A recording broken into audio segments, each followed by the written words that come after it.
I'm out here on a blustery day. It's kind of blustery. I'm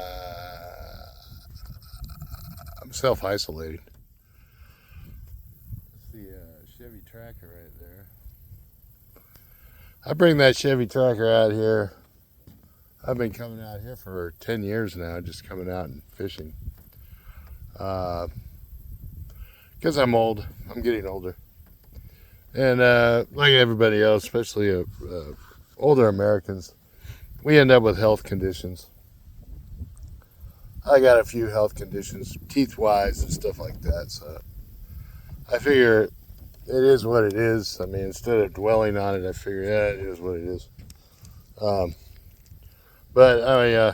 Anyway, today I am fishing with some, got my new line out here. I'm using the Trilene 6-pound XL Smooth line. Put that on this, put this on this little reel here.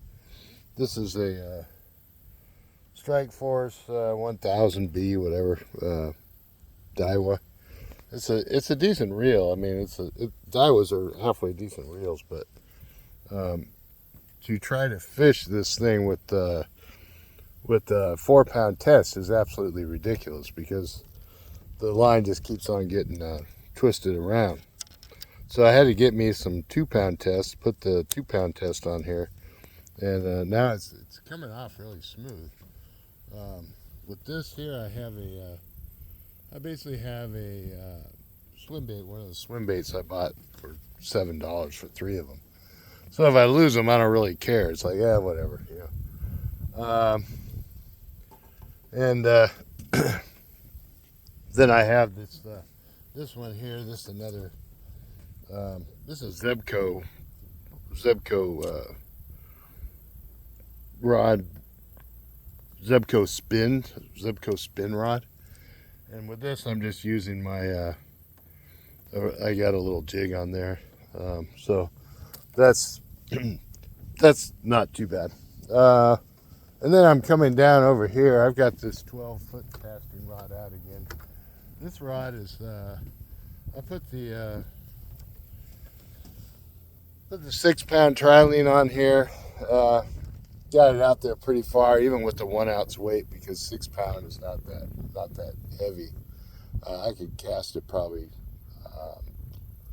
I don't know, maybe 50, 60, 70 yards, something like that. Then I have this other rod. This is I have not got this rod out yet. This is my old beater rod, actually. That's 7-foot rod. But it's got a decent reel on it. It's a Plusino. I don't know if anybody heard of Plusino.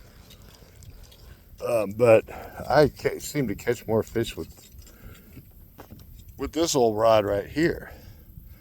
So it is what it is. And then one thing I've learned over time, when you come out here, unless you're like living in the woods or something, which I mean, a lot of people are living in the woods nowadays. It's a thing. Thankfully, I don't have to live in the woods, but I've realized how freaking expensive it is just to live anywhere and have access to water, clean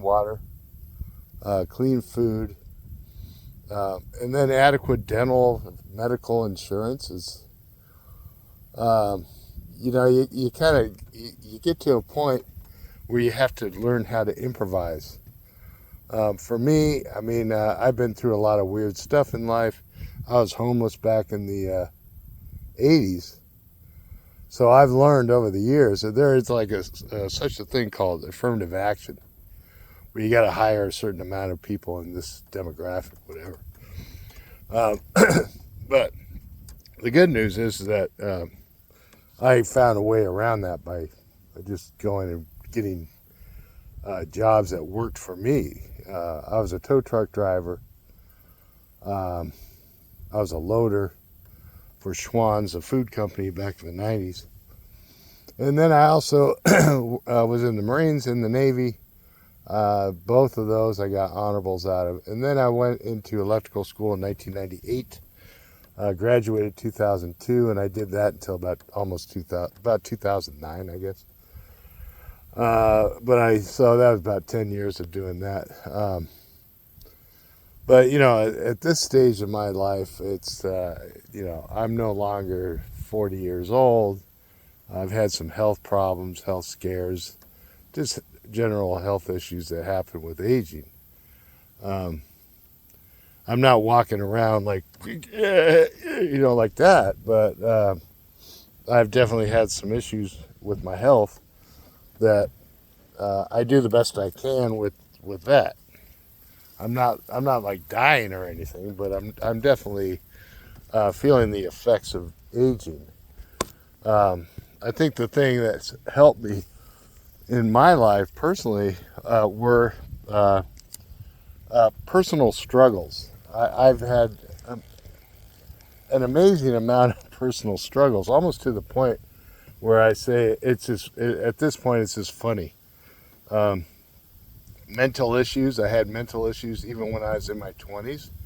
And a lot of this, I think, stemmed from childhood upbringing, OCD, anxiety, that kind of stuff, from childhood abuse. And I think that's one of the big things is if you scare a person into submission, that person will hold that trauma in their life for the rest of their life.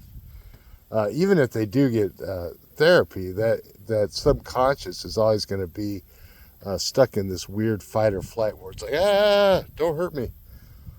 So the one thing I've learned is that there is no cure-all, fix-all.